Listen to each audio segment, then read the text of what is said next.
काम हो गया करानी है तो उत्थे पहुँच गए पर भाजी नहीं थोड़ा बिजी है। सानू अपनी बाइक की कंडीशन भी विखा दी है जरा आ देखो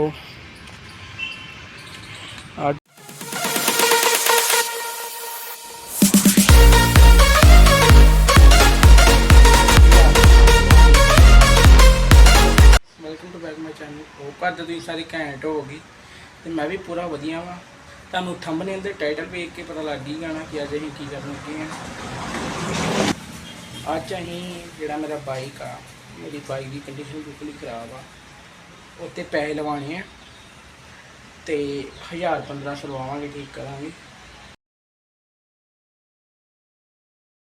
सानू अपनी बाइक की कंडीशन भी विखा दी है जरा आ देखो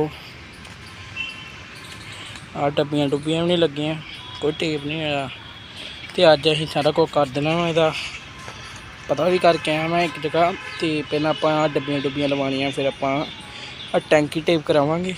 मेरी बाइक की कंडीशन भी वेख ली है तो अज असीं ठीक करावांगे। अज थोड़ा जिहा मूड बनता पाया कि असीं जे टाइम मिला मॉल घूम फिर के आवांगे विंडो शॉपिंग करांगे।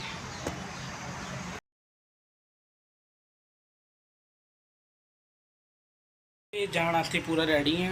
एक मुंडा जिद करन दिया है कि जाना वा उन्हें भी नाल ले जाएंगे वेखते की माहौल है। असीं तो रेडी हैं शू पा के तो निकली मिलते हैं शू पा के बूट भी पा लिए तो हम चले निकल जाना असीं तो कम होन दिया।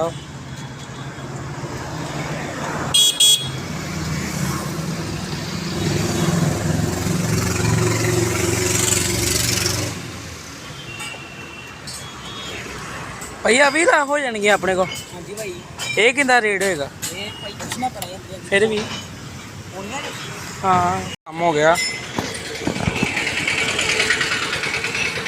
हुण अपनी बारी है टेप कराने की करानी है तो उत्थे पहुँच गए पर भाजी नहीं थोड़ा बिजी है। अपना मोटरसाइकिल आ खड़िया तो बिजी है तो लग जाने टाइम हुण तुहानूं असीं मतलब कि हुण माड़ा मोटा सही करवा लिया वा तो हुण तुहानूं विखा दिंदे आ वो इत्थे टेप करवाई है तो ये नंबर प्लेट हजे रह गई पार्ट 2 च सारा कुछ होएगा। आओ इत्थे टेप करवाई है जिहड़ियां शील्डां ये भी नहीं गए ये लवाइयां तो हुण थोड़ा जिहा ठीक लगन लग पिया। नंबर प्लेट भी लवा लेनी है। हाँ जी किवें दा लगा साडा अज दा व्लॉग तो लाइक तो कमेंट करके जरूर दस्सिओ तो असीं पार्ट 2 भी करांगे तो व्लॉग बनाते रहांगे। तो चैनल में सबसक्राइब कर लो तो वीडियो लाइक कर दो। मिलते हैं अगले व्लॉग।